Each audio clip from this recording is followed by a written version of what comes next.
A thick ledger was thrown in front of me. Each page recorded the money Liam Sommer had transferred to me over the past 10 years. Even the time of each transaction was recorded. Liam said, "On your birthday last year, I transferred $8,100 to you.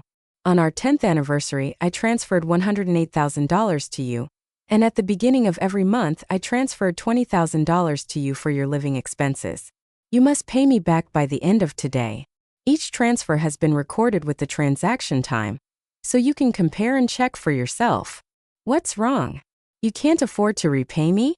Evelyn Lancaster, you shouldn't have given Christy trouble. This is my lesson to you. If you don't pay me back today, let's not meet for the next 3 years, and don't come looking for me. Liam's cold and resolute words echoed in my ears. He said that to get justice for his precious stepsister, Christine Sommer. This was because yesterday I had recovered the $300,000 I had lent her. Liam knew I had no money. My mother passed away when I was young, and my father had been bedridden for years. Any spare money I had was used to pay for my father's medical bills over the years. I was also jobless. My health deteriorated after a miscarriage in my early years. Coupled with anemia, I was constantly weak. No matter what I did, I would easily faint and break into cold sweat. After letting out a sigh, I stood up, grabbed my bank card, and headed out. The hot weather only intensified my discomfort. I had to squat down to rest every time I walked a distance. Slowly, I made my way to the bank and withdrew cash. I had not expected Liam to record every transaction in detail. After all, he had let me keep his salary card all these years.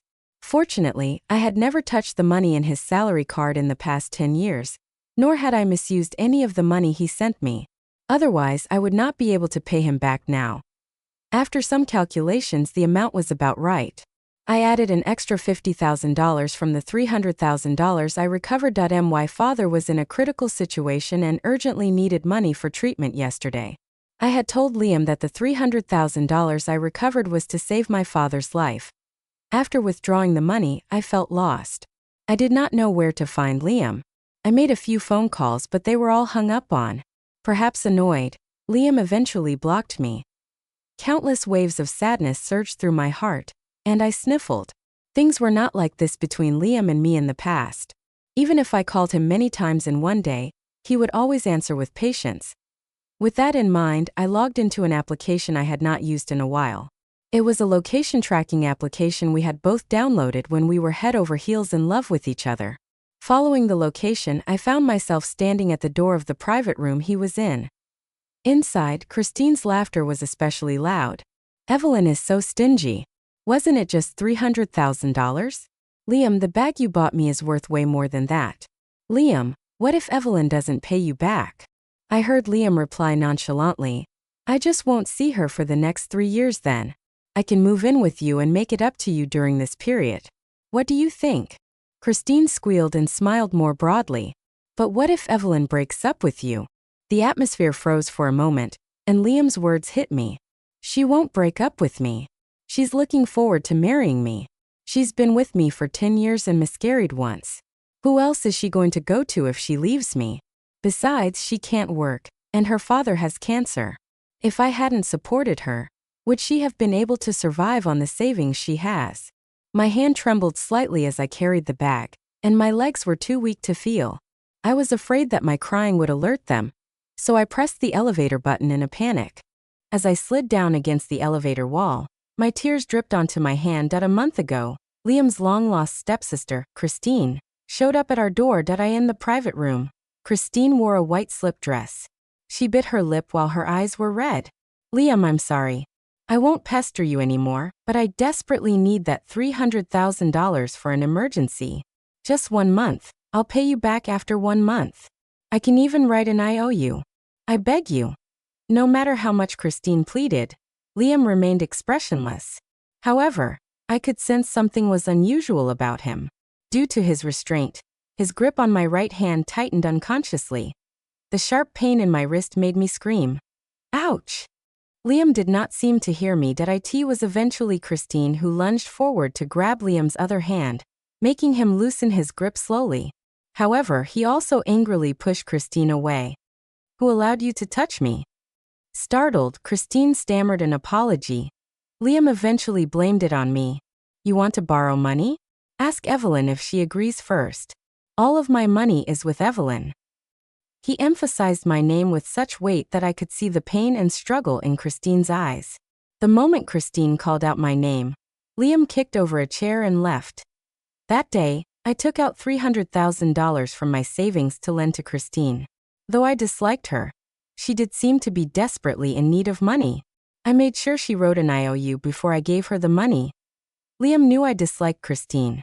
She was brought into his family by Liam's stepmother, and was the same age as both Liam and me. When we were 19, Liam and I finally confessed our feelings for each other and started dating. No one objected to our relationship, except Christine. It was because Christine was also in love with Liam, who was only her stepbrother in name. She even confessed her feelings to Liam in front of me, saying that she wanted to elope with him and ignore societal norms. However, Liam cruelly rejected her every time. Liam had told me countless times how much he disliked Christine, and how much he despised the hypocritical mother and daughter pair. After he took over the Sommer family, he immediately kicked Christine and her mother out. After that, I never saw Christine again. The three of us were all 24 years old that year. Liam never told me he kept Christine somewhere else. All I knew was that Liam had been busy since Christine borrowed the money. He often worked overtime and even stayed out all night. He also grew indifferent to me. Liam and I had not even been intimate this past month. Even when he was at home, he deliberately kept a distance from me. When I asked him why, he only said he was too busy and tired. It turned out, it was a hot day, but I had chills.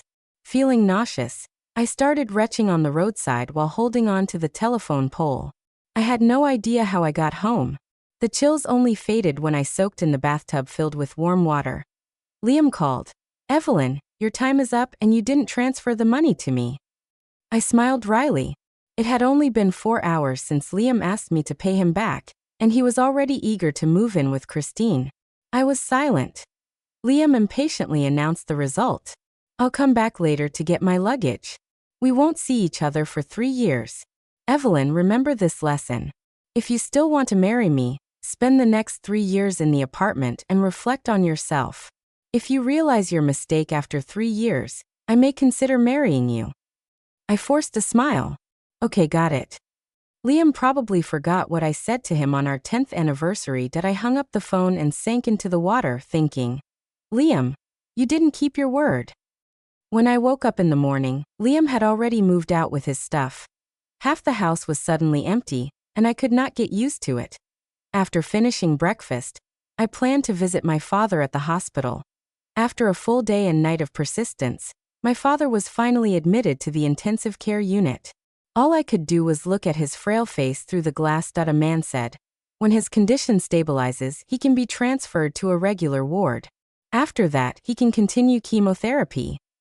Not knowing how to respond, I only replied, thank you. A warm hand landed gently on the top of my head. Before I could react, I found myself looking into a pair of deep, familiar eyes. The man comforted me saying, don't worry.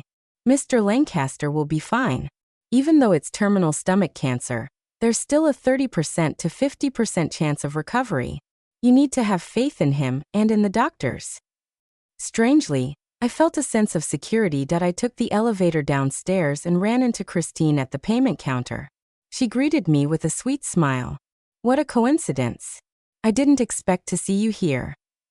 I did not want to talk to her, so I nodded and said nothing. I did not think there was anything worth saying between us. However, she seemed to feel otherwise. She grabbed me after I finished paying, and that was when I noticed the injury on her foot. Following my gaze, Christine gradually blushed. Oh, it's Liam's fault for pushing too hard. I lost my footing and almost fell down, so I sprained my foot. Evelyn, was Liam that hard with you? Her words made me feel uncomfortable. I knew she deliberately said that to anger me. When I did not answer, Christine tilted her head and scanned my face. Sorry, Evelyn. I forgot that Liam hasn't been intimate with you in a long time. Evelyn, don't blame Liam. He just took my joke to heart. At that moment, I just felt extremely embarrassed that at night, Liam returned after being told not to see him. Without saying a word, he pulled me over to the stairs on the second floor with a grim face. And then, "Evelyn, I told you not to give Christy trouble. Don't you understand English?" Liam pushed me down the stairs. I lost my footing and fell down the stairs. The wrenching pain in my ankles made me cry. Liam walked right in front of me without even looking at me. "Does it hurt?" "It's good if it hurts. Christy sprained her ankle, and you threw her off. Did you know that your actions caused Christy to sprain herself a second time? I told you not to give Christy trouble, yet you insisted on messing with me." I was trembling with pain, but I laughed out of anger. I shook her hand off this afternoon, but nothing happened to her. There were not only doctors, but also so many other people at the payment counter. Ask anyone there, and you'll find out whether what I said is true. Liam frowned, his eyes filled with anger. "You know that it's a corner where other people can't see, so you're shamelessly lying, aren't you? Did you know that Christy came up the corner stairs on a stretcher after you left?" I was shocked, but then felt amused and sad. "So based on Christine's words, you assumed that I hurt her? She didn't fall down the stairs when I shook her off. It's up to you to believe it or not." My face was slapped, and it burned with pain. I witnessed Christy being brought up, and the doctor said that Christy suffered a second sprain. Are the doctor and Christy both lying and falsely accusing you? Even if she offended you, there's got to be a reason, right? She treats you like her own sister-in-law. How could you do this to her? I knew her when I was 19. It's been 10 years now. She has never been a liar in these 10 years. What about me? Am I a liar? Liam Sommer, we've known each other since we were 16, haven't we? I retorted. 13 years was 3 years more than 10. Not to mention that I was in love with him for 10 of those 13 years. 13 years, and I had not even earned his trust. 13 ridiculous years that I did not want to argue, so I answered hoarsely, "Leave." Liam only paused for a second before opening the door, and leaving without a word that I was wheeled into an ambulance and taken to the hospital alone. Liam had pushed me so hard and so suddenly that I not only sprained my ankle, but also broke my hand. A week later, I dragged my exhausted body out of the hospital. When I got home, I looked at where Liam and I had lived for 10 years. We moved here after high school, which was also our first year of university. We selected and placed everything in the house together. Even the cross-stitched photo of us hanging on the wall was something we made together little by little in our spare time. All of the wonderful memories in the past 10 years had turned into a sharp knife piercing my heart that I dragged out the 2 large boxes under the bed. Since my right hand was not fully healed, I could only clean the house with one hand. Liam had already moved out his belongings, making the cleaning process half as tiring. Just as Liam had said, he did not return or meet with me in the next month. During this time, I moved into a small apartment my mother had bought for me when she was still alive. The house Liam and I had lived in was completely emptied. After hiring a cleaning service to clean the place up, all traces of our life together were gone. Coincidentally, the hospital informed me that my father's condition had improved.